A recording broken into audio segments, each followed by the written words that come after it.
কুরবানির ঈদ আসার পর থেকে গরু নিয়ে অনেক কাণ্ড শুনেছি, আবার কিছু শিক্ষিত গরু চারিত্রিক সার্টিফিকেটওয়ালা গরুও দেখেছি।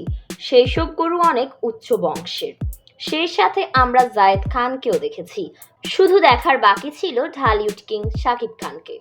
তা আমাদের সেই ইচ্ছাও একজন পূরণ করে দিল।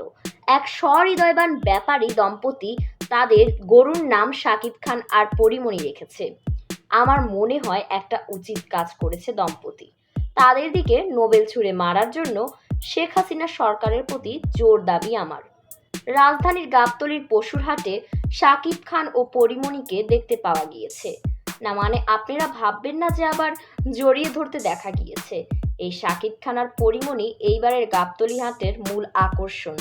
কিন্তু এই শাকিব আর পরি কিন্তু একজন আরেকজনকে জড়িয়ে ধরতে পারবে না।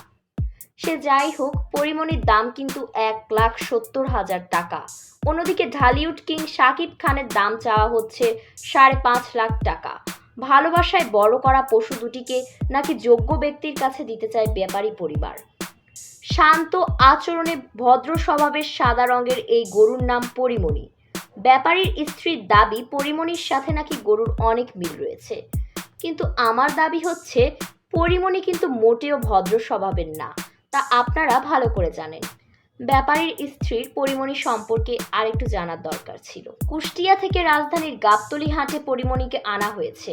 ব্যাপারী থেকে জানা গেল পরিমণিকে গোসল করাতে নাকি 10টা শ্যাম্পু সাবান লাগে। মিনিমাম 1 ঘন্টা টাইম লাগে পরিমণিকে গোসল করাতে। এই তো দেখি কোনো অংশে পরিমণি থেকে কম নয়। ব্যাপারীর স্ত্রী পরিমণিকে অনেক ভালোবাসেন। পরিমণিকে বিদায় দেওয়ার সময় পরিমণিকে মেহেদিও লাগিয়ে দিতে চান। পরিমণির পেছনে প্রতিদিন 500 টাকা খরচ হয়। এইবার আসা যাক শাকিব খানের কাছে।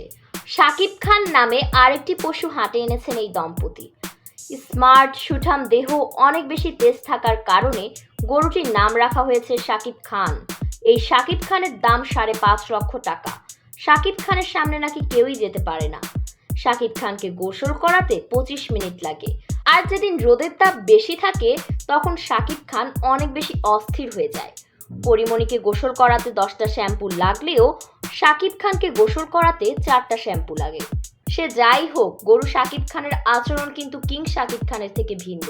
কারণ এই গরু ব্যাপারীর স্ত্রী ছাড়া অন্য কারো কাছে যেতে চায় না, যেটা কিং খানের আচরণের উল্টো। সে যাই হোক, আপনারা বুঝতে পেরেছেন আমি কি বলতে চেয়েছি। এই দুই গরুকে দেখে অনেকে শাকিব খানকে ভালোবাসা দিতে চেয়েছে, আর অনেকে পরিমণিকে খেয়ে দিতে চেয়েছে। কতটা দুষ্ট মানুষ চিন্তা করতে পারছেন? এইবারের কোরবানির হাটে কে শাকিব খান আর পরিমণিকে কিনে নেয় তাই এখন দেখার পালা।